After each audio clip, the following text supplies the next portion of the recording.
যে আল্লাহ তাআলা আমাদেরকে জুমার সালাত আদায়ের উদ্দেশ্যে আল্লাহর মসজিদে উপস্থিত হওয়ার সুযোগ দিয়েছেন, তৌফিক দিয়েছেন, সে মনিবের দরবারে অন্তরের অন্তঃস্থল থেকে শুকর আদায় করছি আলহামদুলিল্লাহ। অসংখ্য অগণিত দরুদ ও সালাম মানবতার মুক্তির দূত সাইয়্যিদুল মুরসালিন খাতামুন নবিয়্যিন শফিউল মুজনিবিন জনাব মুহাম্মদুর রাসূলুল্লাহ সাল্লাল্লাহু আলাইহি ওয়াসাল্লামের প্রতি। সম্মানিত উপস্থিতি, আজকে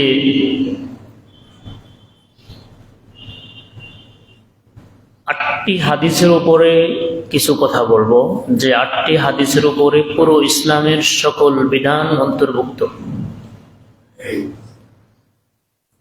কোন কোন ইমাম 4টি বলেছেন, কোন কোন ইমাম 5টি বলেছেন, কিন্তু সামগ্রিকভাবে উলামা ইকরাম, মুহাদ্দিসিন ইকরাম, ফুকাহা ইকরাম, মুজতাহিদিন আযম তারা যে কয়েকটি হাদিসকে চিহ্নিত করেছেন যে পুরো ইসলামের সকল বিধান এই কয়েকটি হাদিসের উপর নির্ভরশীল, অর্থাৎ পুরো ইসলামের বিধানকে কয়েকটি হাদিস ধারণ করে।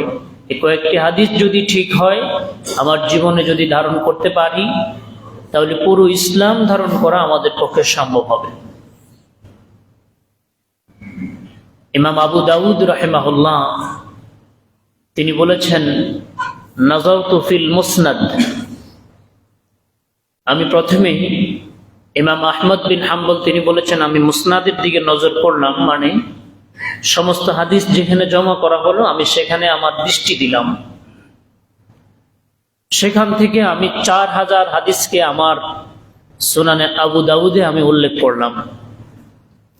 তিনি বলেন ওই 4000 হাদিসকে অন্তর্ভুক্ত করার পরে সুম্মা নাযারতু, আমি এইগুলোকে আবার দেখলাম। দেখার পরে দেখলাম যে 4000 হাদিস 4টি হাদিসের উপরে নির্ভরশীল। কয়টি হাদিসের উপর নির্ভরশীল? 4টি হাদিসের উপর নির্ভরশীল। এরপরে তিনি এক এক করে 4টি হাদিস উল্লেখ করেছেন। কোন কোন ইমাম, যেমন ইমাম আহমদ বিন হাম্বল, তিনি এই 4টার সাথে তিনি আরো কিছু যোগ করেছেন। কোন কোন ইমাম, ইমাম ইসহাক ইবনে রাহওয়িয়াহ, ইমাম বুখারী রাহিমাহুল্লাহর উস্তাদ, তিনি এর সাথে আরো কিছু যোগ করলেন। তো সামগ্রিকভাবে এর সংখ্যা দাঁড়িয়েছে 8। যে 8টি হাদিসের উপরে আমাদের পুরো জীবন, পুরো ইসলাম, সকল হাদিস অন্তর্ভুক্ত করে। মাত্র হাদিসের সংখ্যা কত? 8টি। ওই 8টি হাদিস আমাদের জানার দরকার আছে না নাই? যদি ওই 8টি হাদিস আমি জানতে পারি, তাহলে সংক্ষেপে ইসলামের কথা আমার জানা হয়ে যাবে। সংক্ষেপে এর মধ্যে 1 নম্বর হাদিস এমন হাদিস যে হাদিসটা সহিহ বুখারীর প্রথম হাদিস। মেশকাত শরীফ নাম শুনেছেন আপনারা? মেশকাত শরীফের 1 নম্বর হাদিস। এবং হাদিসের অনেকগুলো কিতাবের ইমামগণ এই হাদিসটাকে তাদের কিতাবে 1 নম্বরে উল্লেখ করেছেন। ওই হাদিসটা আমাদের প্রায় সবার মুখস্থ, ইন্নামাল আ'মালু, মাশাআল্লাহ, আবার বলেন ইন্নামাল আ'মালু বিন্নিয়াত, মাশাআল্লাহ। পুরো ইসলামের অর্ধেক, কেউ বলেছেন এটাই অর্ধেক। ইমাম বুখারী রাহমাতুল্লাহ আলাইহি তিনি সহিহ বুখারীতে এই একটা হাদিসকে 7 জায়গায় উল্লেখ করেছেন। কয় জায়গায়? আচ্ছা, একটা হাদিস এক কিতাবে 7 বার আসার দরকার আছে? একবার আসা যথেষ্ট না? যথেষ্ট। কিন্তু ইমাম বুখারী রাহমাতুল্লাহ আলাইহি এই একটা হাদিস, যে হাদিসকে কোন হাদিসকার এতবার রিপিট করেন নাই, ইন্নামাল আ'মালু বিন্নিয়াত হাদিসকে সহিহ বুখারীতে কয়বার আনছেন? 7 বার। 7 বার এনে বুঝাই দিলেন যে দিনের 14 আনার 7 আনা এই হাদিসের উপরে নির্ভরশীল। যত কিছু আমি আর আপনি করি না কেন, হাদিসের প্রথমে সরল তর্জমাটা আগে বুঝেন। রাসূলুল্লাহ সাল্লাল্লাহু আলাইহি ওয়াসাল্লাম মক্কা থেকে মদিনা গেলেন। মদিনা যাওয়ার পরে মক্কা থেকে মদিনা রাস্তা কত কিলোমিটার? মাশাআল্লাহ, অনেকে জানেন। সে পথটা এখন যেমন ছিল, তৎকালীন সময়ে এত সুন্দর, এত পরিবেশনা এত ভালো ছিল না। মক্কা থেকে মদিনা নবী করিম সাল্লাল্লাহু আলাইহি ওয়াসাল্লাম হিজরত করলেন। প্রথমে মদিনা গিয়ে নবী করিম সাল্লাল্লাহু আলাইহি ওয়াসাল্লাম একটা মসজিদ নির্মাণ করেছেন। ওই মসজিদের নাম কি? মসজিদে কুবা। মাশাআল্লাহ, কুবা মসজিদ নবীজি আগে নিজের ঘর করেছেন না আগে মসজিদ করেছেন? আগে মসজিদ করেছেন। তাহলে আগে নিজের ঘরে বাতি না আগে মসজিদে বাতি? আমাদের সমাজে কি বলে, আগে নিজের ঘরে বাতি এরপরে মসজিদে বাতি? না না, এটা ইসলামের কথা না। কারণ ইসলাম হচ্ছে এমন যে ইসলামের জন্য নিজের ঘরকে ছেড়ে দিয়েছেন মুহাম্মদুর রাসূলুল্লাহ সাল্লাল্লাহু আলাইহি ওয়াসাল্লাম। ইসলাম হচ্ছে এমন যে ইসলামের জন্য সাহাবায়ে কেরাম নিজেদের ঘর বাড়ি থেকে শুরু করে সবকিছু বিসর্জন দিয়ে মক্কা ভূমি ত্যাগ করে তারা মদিনায় গিয়েছেন। মক্কা যখন তাদের করায়ত্তে আসলো, তখন সাহাবায়ে কেরাম ইচ্ছা করলে তারা কিন্তু তাদের বাড়িতে আবার ফিরে এসে স্থায়ীভাবে বসবাস করতে পারতেন না? পারতেন। কিন্তু তারা সেই দিকেও যান নাই। এত সহজ বিষয় ছিল না। নবী করিম সাল্লাল্লাহু আলাইহি ওয়াসাল্লাম মক্কা থেকে মদিনায় হিজরত করলেন সুদীর্ঘ পথ পাড়ি দিয়ে। মসজিদে কুবা, মসজিদে নববীর সাহাবায়ে কেরামদেরকে তিনি মিম্বরে বসলেন। বসার পরে একটা খুতবা দিলেন। এই হাদিসটা বর্ণনা করেছেন সাহাবী ওমর ইবনুল খাত্তাব রাদিয়াল্লাহু তাআলা আনহু। তিনি বলেন, সামি'তু রাসূলুল্লাহ সাল্লাল্লাহু আলাইহি ওয়াসাল্লাম ইয়াকুলু আলাল মিম্বার। আমি নবী করিম সাল্লাল্লাহু আলাইহি ওয়াসাল্লামকে মিম্বরের মধ্যে এই কথা বলতে শুনেছি। নবীজি বলেছেন, ইন্নামাল আ'মালু বিন্নিয়াত। সমস্ত আমল নির্ভরশীল কিসের উপর? ফামান কানাত হিজরাতুহু ইলাল্লাহি ওয়া রাসূলিহি ফাহিজরাতুহু ইলাল্লাহি ওয়া রাসূলিহি। যা আল্লাহ এবং তার রাসূলকে সন্তুষ্টি করার জন্য হিজরত করবে, হিজরত মানে ত্যাগ করা, নিজের ঘর বাড়িকে ত্যাগ করবে।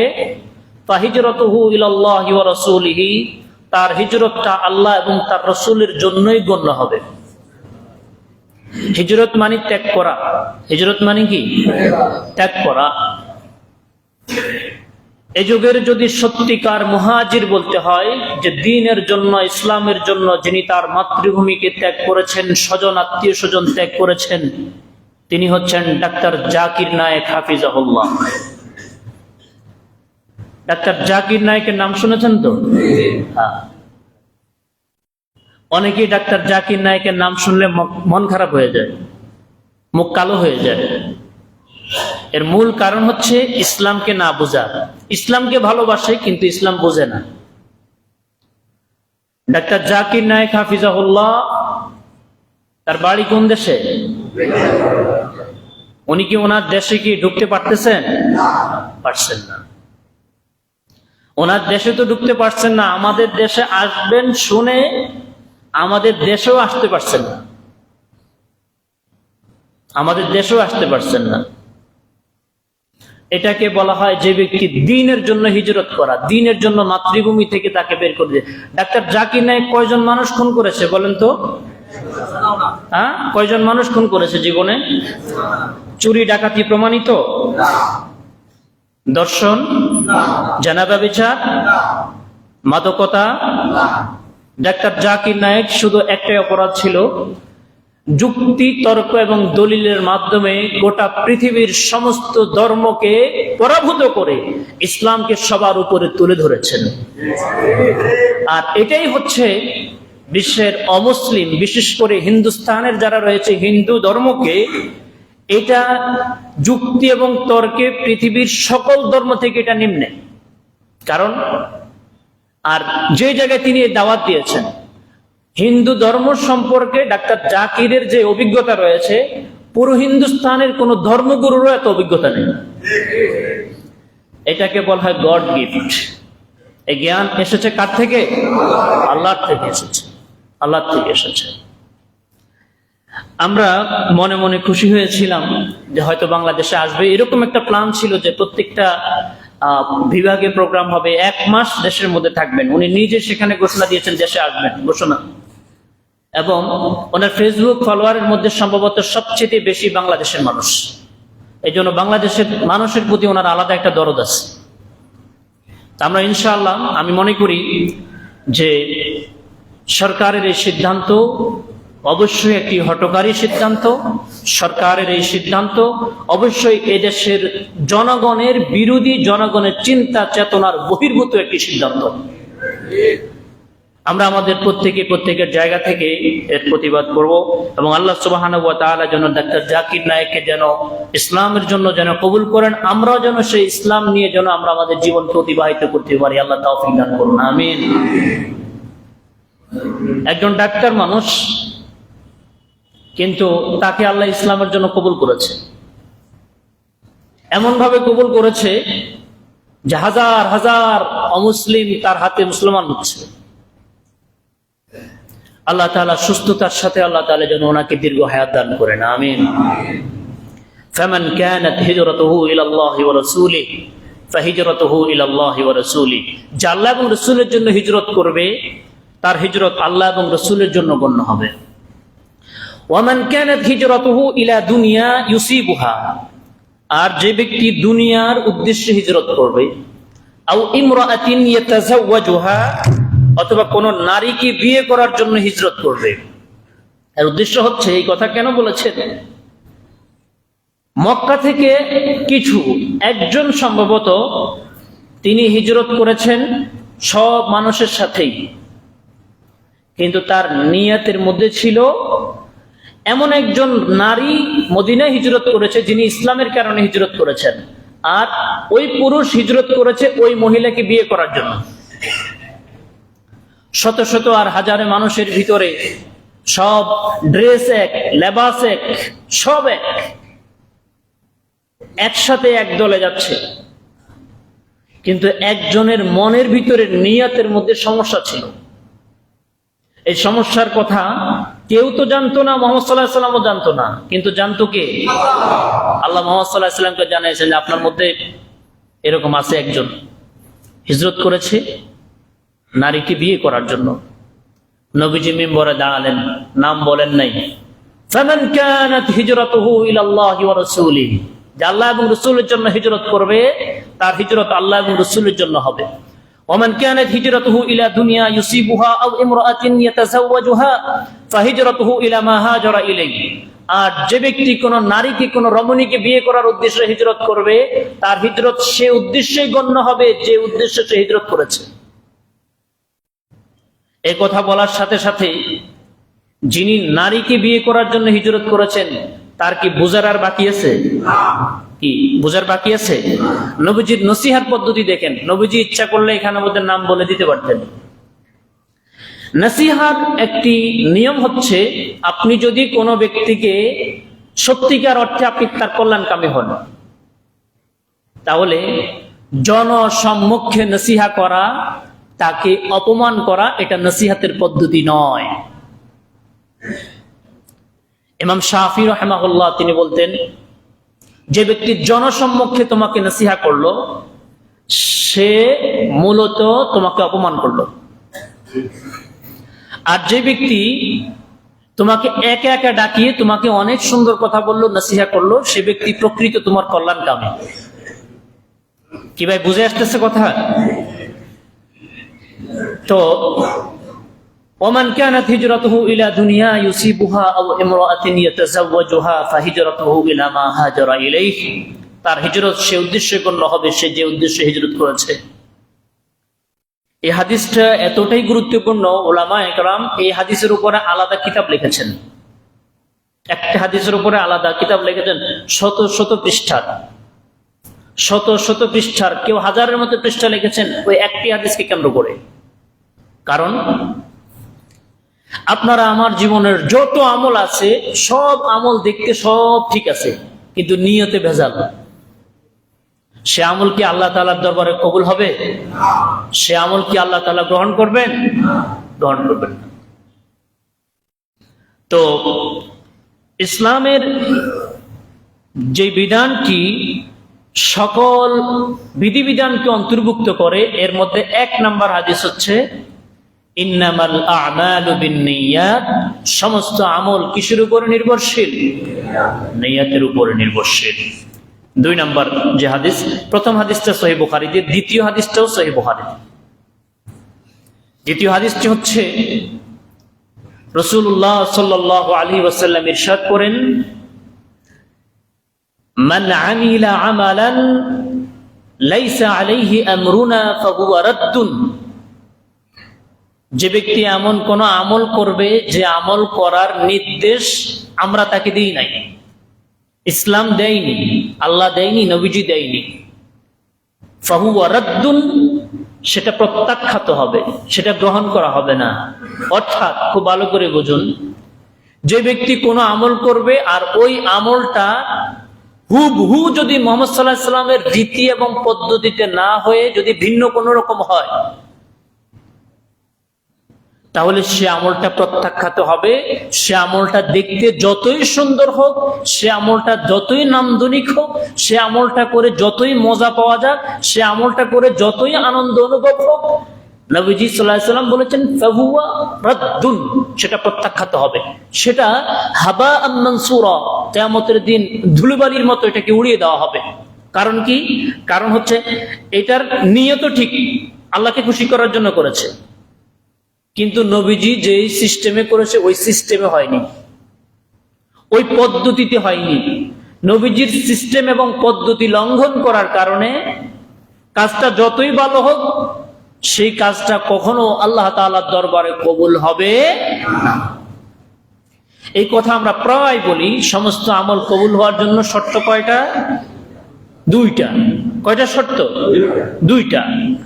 1 নাম্বার, আমলটা হবে কার জন্য? আল্লাহর জন্য। আল্লাহর জন্য যে আমল হবে এটা হচ্ছে ইন্নামাল আমালু বিন্নিয়াত, নিয়ত ঠিক থাকতে হবে, আগের হাদিসটা। আর সমস্ত আমল কোন কয় মানুষের তরিকায় হবে? একজন, তিনি কে? মুহাম্মদুর রাসূলুল্লাহ সাল্লাল্লাহু আলাইহি ওয়াসাল্লামের তরিকায় হবে, নবীজির পদ্ধতিতে হবে। এই নবীজির তরিকায় হবে, আল্লাহর জন্য যদি হয় তাহলে সে আমল গ্রহণ করা হবে। আল্লাহর জন্য হয়েছে কোনো সন্দেহ নাই, কিন্তু নবীজির তরিকায় হয় নাই, সে আমল কি আল্লাহ গ্রহণ করবেন? আল্লাহ যে গ্রহণ করবেন না এটা প্রমাণ বোঝেন ভালো করে। জুমার নামাজ কয় রাকাত বলেন? জুমার নামাজ কয় রাকাত বলেন তো সবাই? আগে অনেকে বলতো 22 রাকাত।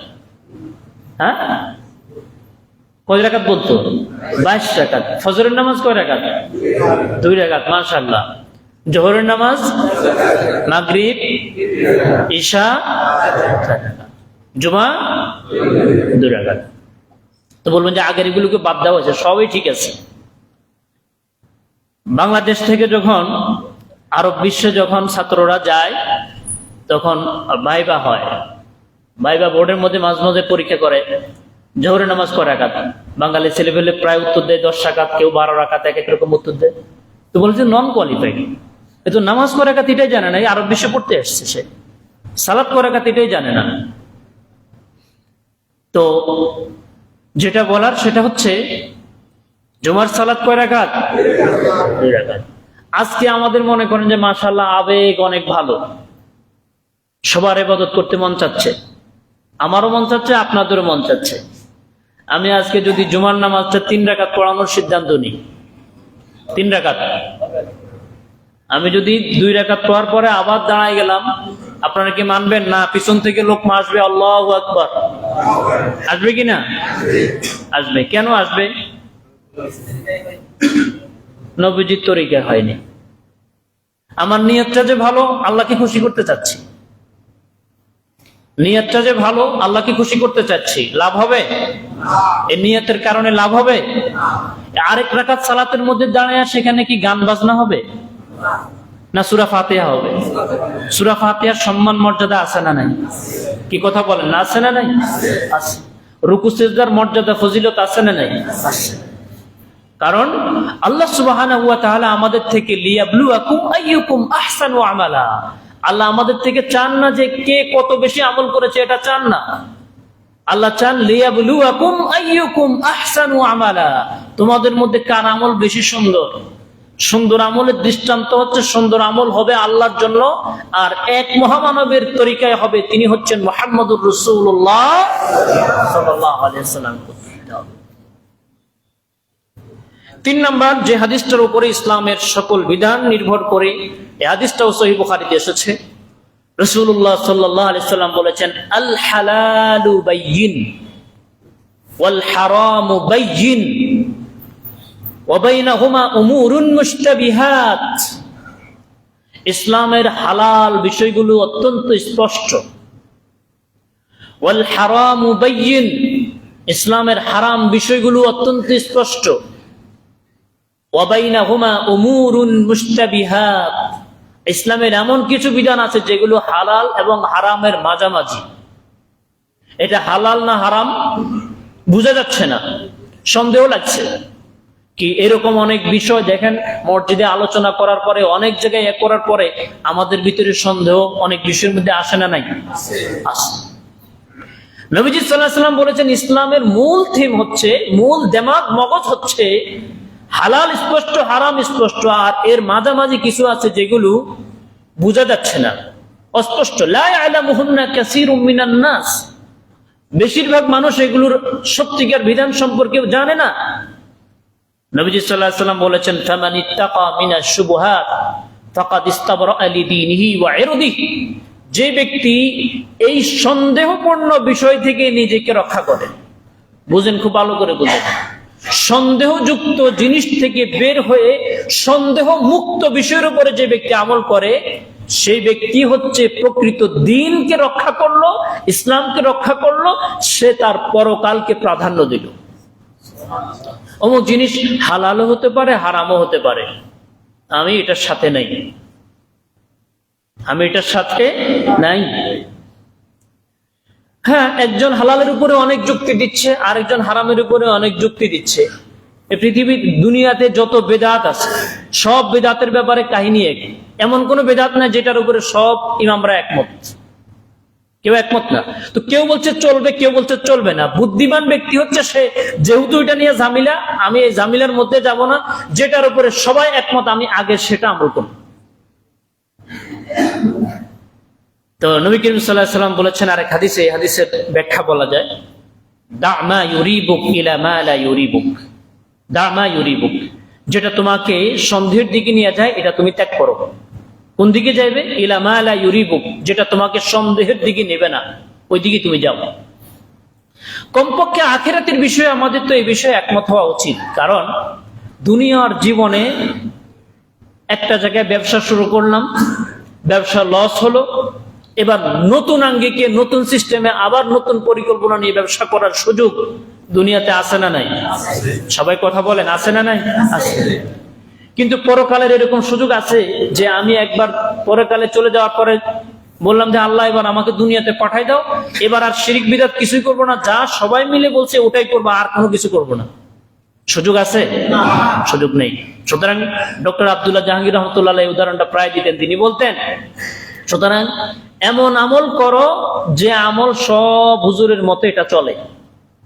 কারণ এমনিতে আমাদের আমল কম, এর মধ্যে আবার যদি এরকম হয়, কেউ বলছে চলে, কেউ বলছে চলে না, আমি ওদিকে যাবো কেন?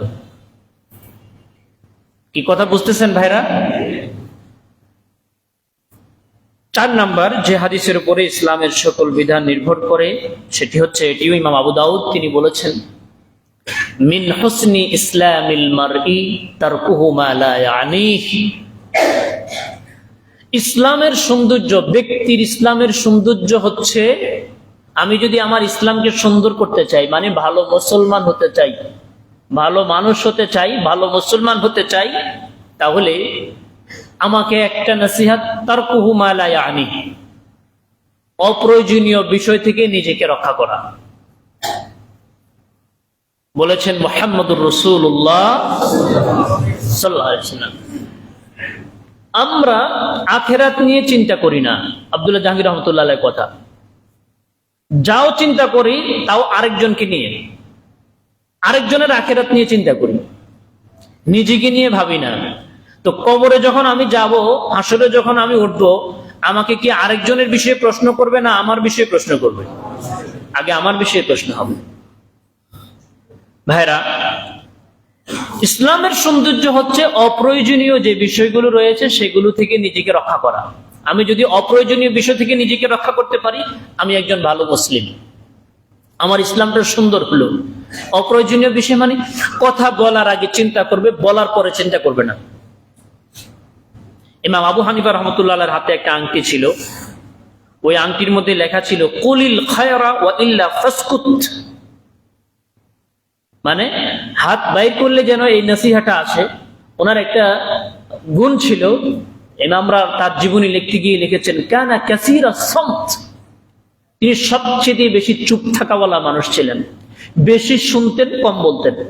কানা কাসীরা সামত, বেশি চুপ থাকতেন। ওনার এই আংটির মধ্যে লেখা ছিল কুলিল খায়রা, হয় ভালো কথা বলো, ওয়া ইল্লা ফাসকুত, অথবা চুপ থাকো। সবসময় যখন এই নসিহতটাকে উনি এই অনুযায়ী আমল করতেন। মিন হুসনি ইসলামিল মারই তারকুহু মা লা ইয়ানি, ব্যক্তির ইসলামের সৌন্দর্যই হচ্ছে যে অপ্রয়োজনীয় বিষয়তে নিজেকে জড়াবে না, যেটাতে দুনিয়া আখিরাতের কোনো কাজ নাই সেটাতে নিজেকে জড়াবে না। আমাদের বর্তমান সময় সবচেয়ে বেশি সময় আমাদের শেষ করে দিচ্ছে আমাদের ইন্টারনেট, আমাদের মোবাইল ফোনগুলো আমাদের জীবনকে শেষ করে দিচ্ছে। সত্যিকার অর্থে এই ইন্টারনেট মোবাইল থেকে সত্যিকার অর্থে যে উপকার নেওয়ার, সেটা এই দেশের মানুষ যারা ব্যবহার করে এদের মধ্যে 3% খুঁজে পাওয়া কঠিন হবে যারা এখান থেকে সত্যিকার অর্থে উপকার নেয়। বেশিরভাগ মানুষ তারা তাদের মোবাইলকে নিয়ন্ত্রণ করতে পারে না, বরং মোবাইল তাদেরকে নিয়ন্ত্রণ করে। সে 5 মিনিটের জন্য ঢুকে 1 ঘন্টার জন্য বের হইতে পারে না। কি আমি যে কথাগুলো বলছি ঠিক কিনা বলেন?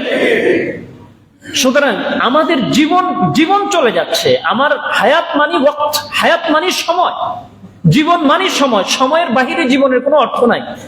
আমার হায়াত যদি 70 বছর থাকে, 60 বছর হায়াত থাকে, আর এর মধ্যে যদি হিসেবের মধ্যে দেখা যায় যে আমি 5 বছর ফেসবুক চালাইছি, হ্যাঁ, আপনি হিসাব করে দেখেন, আপনার এইভাবে চলে আসবে হিসেবে 5 বছর ফেসবুক চালাইছেন। আর ফেসবুক যতক্ষণ চালায় ততক্ষণ তো আমল নামায় নেকি লেখা হয় নাকি ভাই? হ্যাঁ, নেকি লেখা হয়। নেকি অর্জনের সুযোগ আছে, আমি অস্বীকার করছি না, কিন্তু আমরা কয়জন এখান থেকে নেকি অর্জন করি? ভালোর চেয়ে খারাপ বেশি। এজন্য আপনি এটাকে নিয়ন্ত্রণ করবেন, ওটা যেন আপনাকে নিয়ন্ত্রণ করতে না পারে। যদি ওই অবস্থা হয় তাহলে চালান, আর যদি ওই রকম না হয় এটা চালানো যাবে না। আমি ওটাকে নিয়ন্ত্রণ করব। আমি 10 মিনিটের জন্য আমি দেশের খোঁজ খবর, আত্মীয় স্বজনের খোঁজ খবর ফেসবুকে এখন সবাই শেয়ার করে, এটা এখন আমরা বন্ধ করতে পারবো না। আমি 10 মিনিটের জন্য ঢুকলাম, 20 মিনিটের জন্য ঢুকলাম, এরপরে বের। যদি দেখেন যে 20 মিনিটের জন্য ঢুকে 1 ঘন্টা হয়ে গেছে, তখন বুঝবেন যে আপনি এটা এখনো ব্যবহারের উপযোগী হয় না, শাস্তি দিবেন। আগামী 20 দিন তুমি ঢুকতে পারবে না। কথাগুলো অত্যন্ত গুরুত্বপূর্ণ।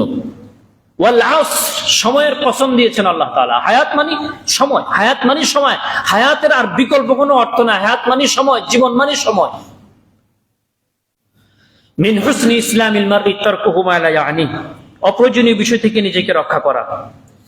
5 নাম্বার যে হাদিসটা, এটাও সহিহ বুখারীতে এসেছে। নবী করিম সাল্লাল্লাহু আলাইহি ওয়াসাল্লাম বলেছেন লা ইউমিনু আহাদুকুম হাত্তা ইউহিব্বা লি আখিহি মা ইউহিব্বু লিনাফসিহি, তোমাদের কেউ ততক্ষণ পর্যন্ত ঈমানদার হতে পারবে না যতক্ষণ না তুমি তোমার নিজের জন্য যা পছন্দ করো অপরের জন্য তাই করবে। এই একটা হাদিস যদি মানুষের জীবনের আমল হয়, তাহলে বউ শাশুড়ির যে ঝগড়া, বাপ ছেলের যে ঝগড়া, একে অপরের সাথে যে সমস্যা, মারামারি, কাটাকাটি, হানাহানি, একটি হাদিসের উপরে যদি গোটা দুনিয়ার মানুষ আমল করে, গোটা দুনিয়ার মানুষের জন্য, নাজাতের জন্য, মুক্তির জন্য এই একটি হাদিস যথেষ্ট।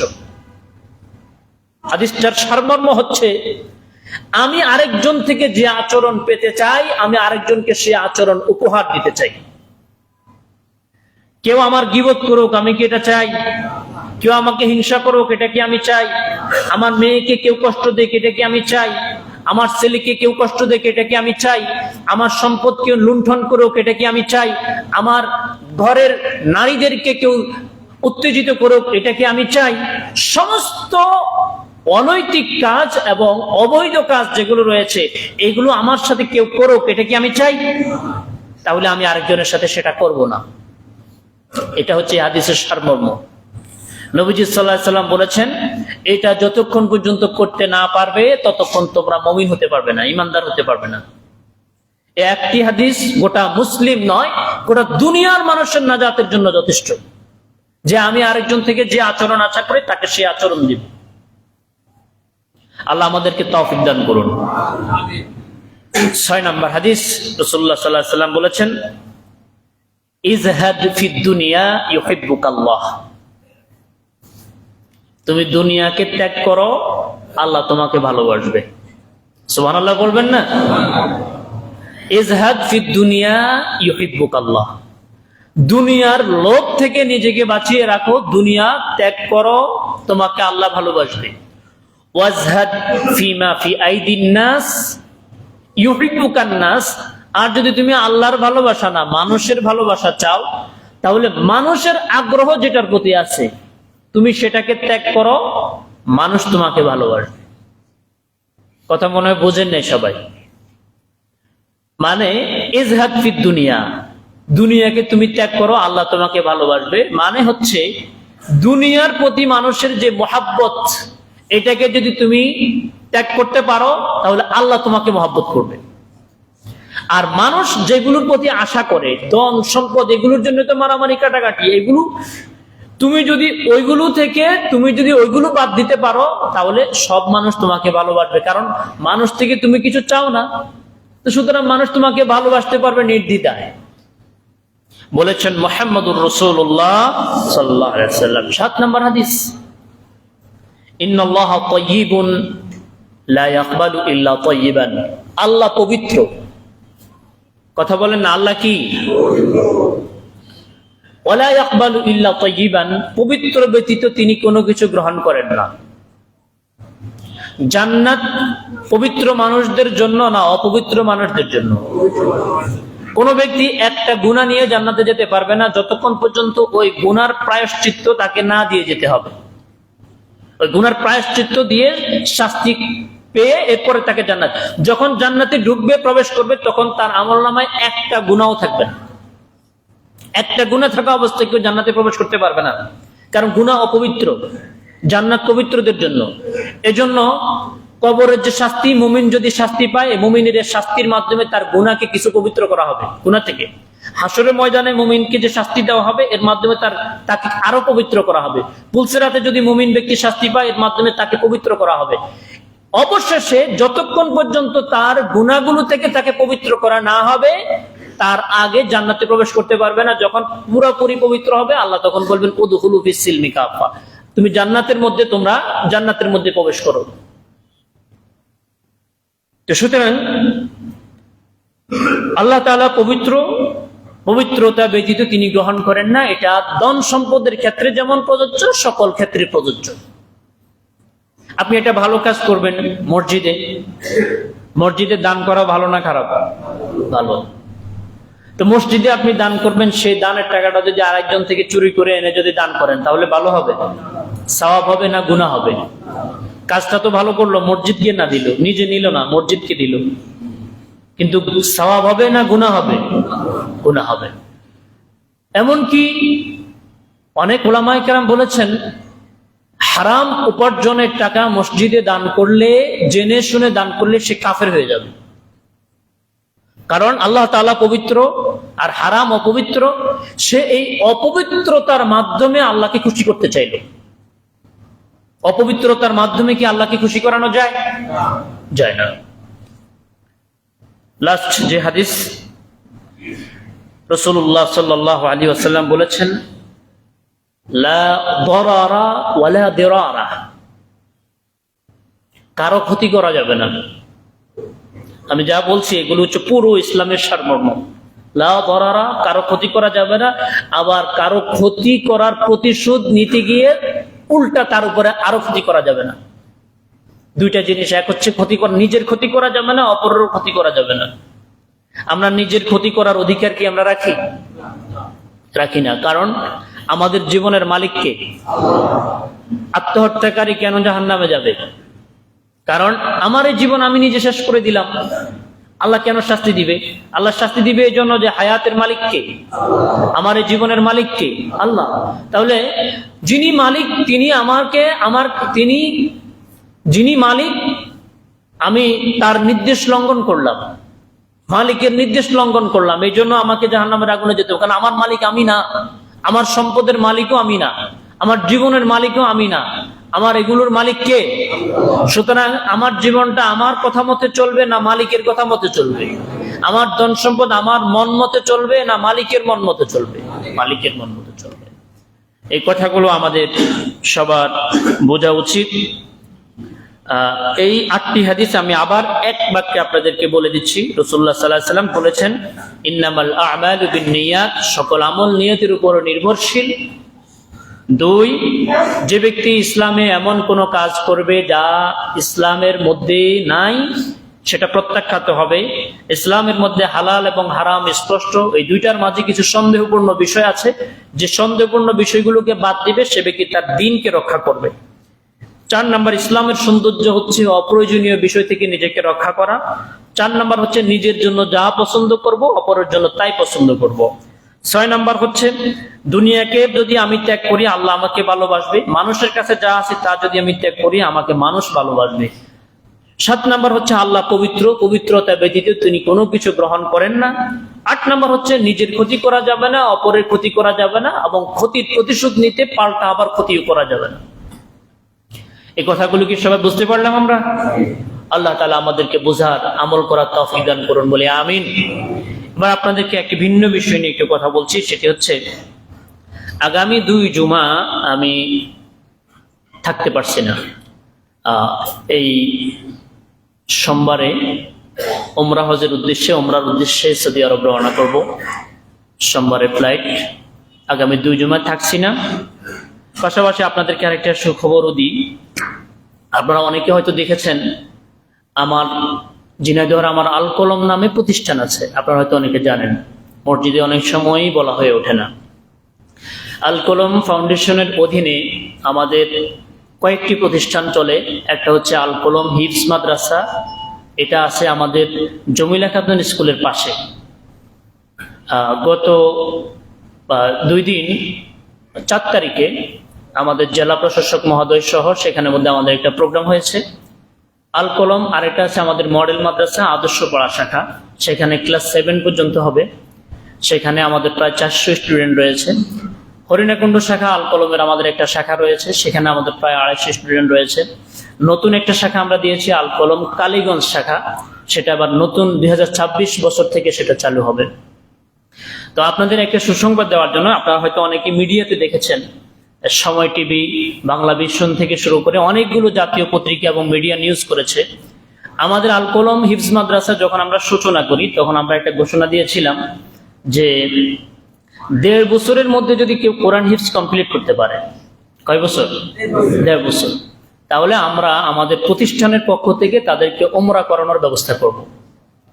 তো আলহামদুলিল্লাহ আমাদের 1.5 বছরও পার হয়েছে, 2 বছরের কাছাকাছি সময় গনিয়েছে।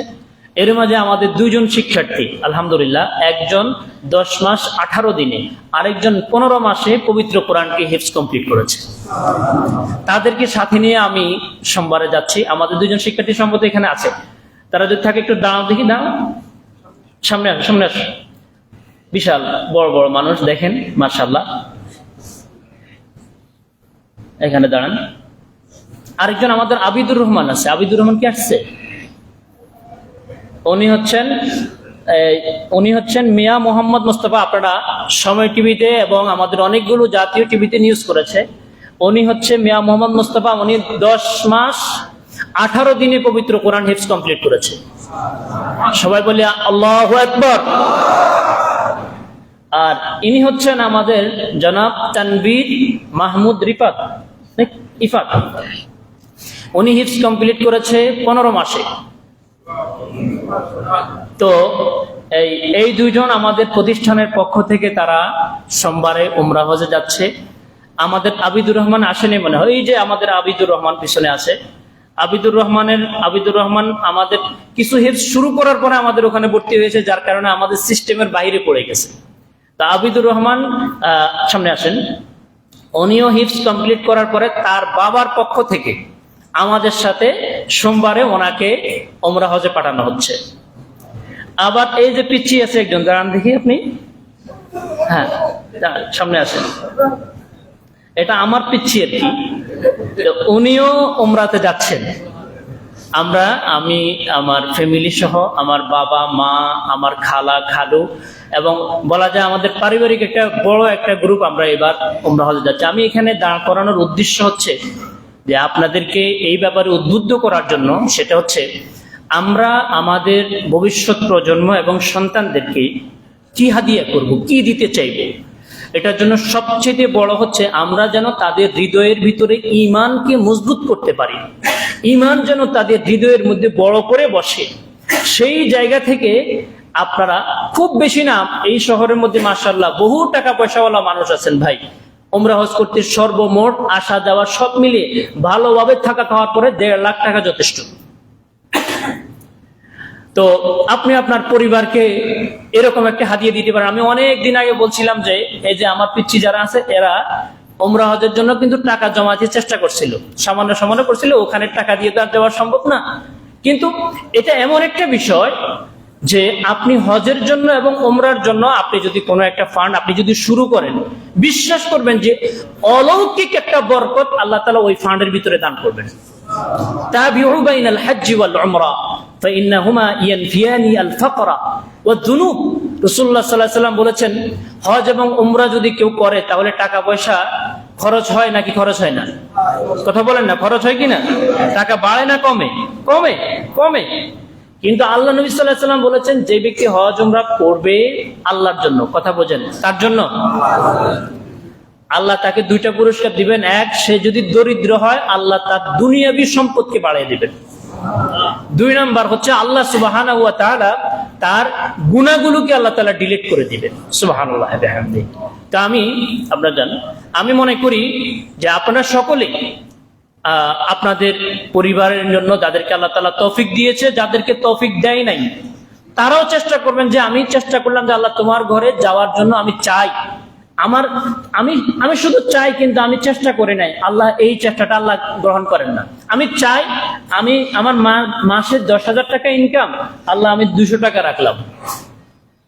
কোন সময় তুমি কিভাবে কি করবে আমি জানি না। আপনি 200 টাকা করে রাখেন, 100 টাকা করে রাখেন, এটার জন্য দেখবেন আল্লাহ তাআলা এক অফুরন্ত বরকত দান করবেন ওই ফান্ডের ভিতরে। আপনি এটা নিজে অনুভব করতে পারবেন। আল্লাহ সুবহানাহু ওয়া তাআলা আমাদেরকে বোঝার তৌফিক দান করুন। বাকি আমাদের আরেকটা বিষয়, আমাদের 2জন ভাই বাইকটা আপনি দাঁড়ান, জেলা প্রশাসক মহোদয়ের জায়গা থেকে ইয়েতে আসছিল।